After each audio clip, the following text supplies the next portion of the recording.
everyone, Sarah Newberger here, and I'm back. I haven't filmed a video in over a month. I actually started this yesterday, but I just wasn't prepared for anything. I didn't plan on filming yesterday because I guess I've been kind of avoiding this video and I was watching my favorite YouTube channels and I got inspired, and I told myself that I need to just, get out there and start filming again. And so I figure what better way than right here. I guess the last video that I put on YouTube of my mom was, I called it Tired Mom or something like that. And it was the last video that I filmed of her. It was on a Thursday. And the next time I saw her, that was the last time I saw her before things got really bad. Before I get into all that, I guess I just want to talk about the fact that my mom did pass away. She passed away December the 23rd of 2015. That was the day after Natalie turned a year old. And so she was able to be there for that. But I'll get more into that later. After my mom died, I obviously needed to take some time, figure out what I wanted my YouTube channel to be, if I wanted to continue it, which, I mean, I never had any doubt in my mind that I wanted to continue this. It's just that I needed time to think about what I really wanted to do with my channel, what I wanted it to be about, and where I wanted to go with it. And I pretty much knew, but I just really needed to decide if this is what I really wanted to do. And I've decided it is. It's definitely something I want to do. I want to continue making videos. I want to do this for my mom. I think I owe my mom the respect to continue her story. I'm not going to finish it. I'm not going to end it. This is not the end of her story. She's still going to continue to inspire people and to bring joy to people through her story, through my videos. I would love to do fundraisers. I would love to just spread awareness and raise more money. And I just would really like to get involved in the A.L.S. foundations and just, help them find a cure. What we went through with my mom was horrible, and I would love to be a little bit responsible for finding the cure. If I could help in any way, this is what I want to do. And so that's why I want to continue my YouTube channel. I want to continue it to share her story with other people, to inspire other people, to reach out to other people. And so that's what I'm going to do. I don't know how long I'm going to be able to talk. I may have to break this up into several pieces. You're most definitely going to get several videos. I'm not going to make a really long video. I don't want to do that. So just prepare for several videos continuing this story that I'm on right now. I may have to shoot half of it today and half of it tomorrow. I don't know. But I'll let you know, part 1, part 2, part 3, and so on. Anyway, so I guess with all that said, I'm just going to start from the beginning and talk as long as I can today. I guess I will start with when she had her really bad attack. That my mom told a little bit about that on her update. I named it Mom's Update, and so you could go back and hear her side of the story. But to very quickly tell you what happened, Dad and I were with my mom around 8 o'clock that evening, and I was just about to leave, and Mom was in her chair settling down for the night when all of a sudden she started to cough and choke, and she couldn't breathe, and finally she got out, help me, and that freaked me out. So I ran out of the room, grabbed somebody. By the time we walked back in the room, she had already gotten it down, whatever it was, some kind of phlegm.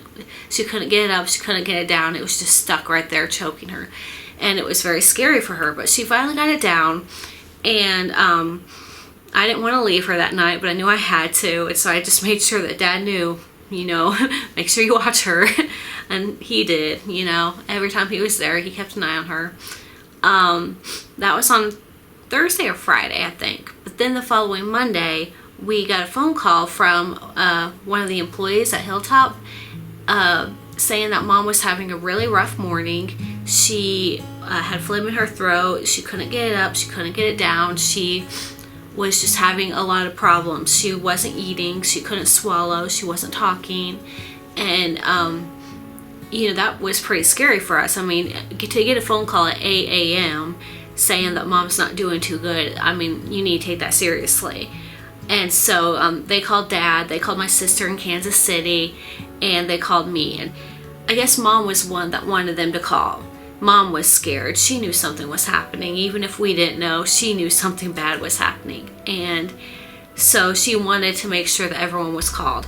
And so, we weren't sure if we should call it the whole family to let them know, hey, you need to come down if you want to see her. We just weren't sure what they were trying to tell us. They ended up giving her Xanax and morphine to help calm her down, because if she's, having an anxiety attack, it makes it worse. And so they gave her some morphine and some anxiety medicine, and she was passed out the rest of the afternoon. And by the time Luke and I got there, around 5:30ish or something like that, she was just waking up, and it's like nothing had ever happened. She was great. She looked great. She was smiling. She was happy. She was talking. We went out to the dining room. She ate really good. She was drinking really good. Luke and I were kind of, giving her a hard time, because the only thing that she was able to eat during lunch was ice cream. And so Luke's like, yeah, sure, you just wanted some ice cream with a set of morphine. That's what you really wanted. You weren't really sick. But obviously she was, and it was just a joke. She was laughing. She's like, no, I wasn't joking. It really did happen. But we just have to make light of those situations. Of course, all of us were scared. We were terrified. We knew the seriousness of it. We just had to make a joke to deal with it, I guess. And I guess something else happened a couple days after that. She was choking on some watermelon. She talked about that also in the update that she gave. So go check out the video. That was a really good update from my mom during that time. So I guess after that, that's when they made some medication changes. The morphine was just as you needed it, but they ordered it twice a day. And so she was getting it twice a day. Every 12 hours, 8 a.m. and then 8 p.m. And so we have a feeling that that's what was causing her body to twitch. She started to experience some twitching and some jerking in her body. And we were out in the dining room eating, and we were just about to leave. We were just about done when all of a sudden Mom started, jerking. And every time she jerked, she would have a look of pain in her face. And she said it wasn't painful. She said it was just uncomfortable. But it looked like it was painful, and she would keep making me move her from side to side. And it just wasn't working. And so we left the dinner table. We went back to her room. We got her in her chair, and she continued jerking. And her right foot, it was always her right foot, never her left, but she always wanted me to move her right foot on top of her left foot. She would want me to cross them. And then a couple seconds go by, maybe a minute, and then she would jerk again and say, Sarah, my foot. And so I'd have to grab her foot again and put it back down. And I did that over and over again. I don't know what it was about that foot, but that was her bad knee too, was her right knee. So maybe it has something to do with that. I don't know. But either way, we were accusing the morphine of, her body twitching and jerking like that. But I think the morphine was actually helping. It was most likely just the disease, doing new things to her body. Maybe it was a week or two after that. I'm not sure exactly the timeline. Forgive me, I forget that stuff. But I do know that because she was on morphine twice a day, she was, her personality was changing. She was still the beautiful, sweet, quiet girl she always been, but she was very tired, not as aware, and not as alert. And she wasn't talking so much. I mean, she would talk, but it was a whisper a lot of times. And so it just, she was changing. We were losing our mom. I mean, the fact is we had been losing her for 2 years, but we were just losing her even more then. And it was very sad. That Thursday, I went to see Mom with Natalie, like I always do on Thursdays. And Dad showed up a little bit earlier than he normally does. We all started talking and everything, and I wasn't filming during this time. I wasn't filming at all the last few weeks. I don't want to film her unless I feel comfortable with it, unless she feels comfortable with it, unless we're all okay with it. I just don't want to do it.